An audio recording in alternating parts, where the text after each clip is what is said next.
Hey guys, it's Jen Kincannon with Advon. I'm here with the amazing Marty Stanton, and we are talking about the most fun thing in real estate, title. That's the most fun thing in real estate? It might be. Hey, I don't know. All right, it's fun to me. It's fun.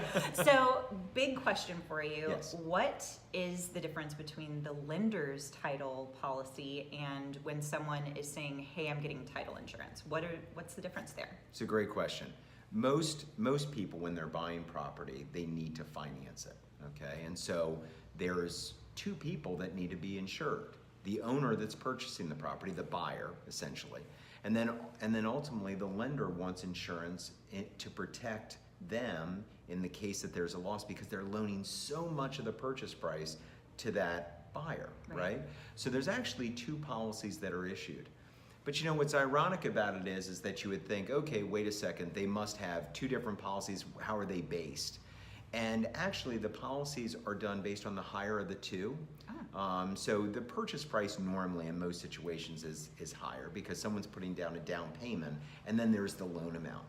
But if someone at the time of purchase buys an owner's policy and a lender's policy, they're actually issued at the same time, and just for an additional $150, they're issued at the same time. So no one's paying an additional amount for two policies. They're just paying that additional $150 to reissue the policy, if you will, for a lender and for an owner. That's very interesting.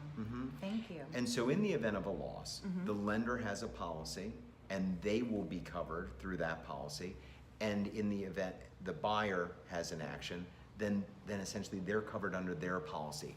If I buy a lender's policy and I'm required to, whereas owner's title insurance is optional for the owner, that lender's policy, the owner does not get the benefit of the lender's title insurance policy. Oh. They must have one on their own. And it is required to have the lender's policy. That is going to always be on Yes.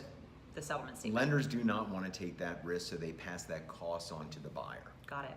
Okay, and if the buyer wants to take the risk on themselves, then they do not have to, or they could waive their ability to buy an owner's title. How common insurance is policy. that to see that people Very, decide? very rare. Yeah. Most people, because it's such a large purchase, title insurance is risk elimination insurance anyway. So one of the things that title attorneys do is we make sure that the title and everything else is in good order in order for the conveyance to take place. However, you just don't know. And if something's missed in the search or something like that, it can be very expensive, and therefore the cost of the premium for one time in your life, you do this. You do it at the time you purchase, and then it covers you over the life of you being the owner. It's money well spent. Awesome. I'm really glad that we're having this conversation.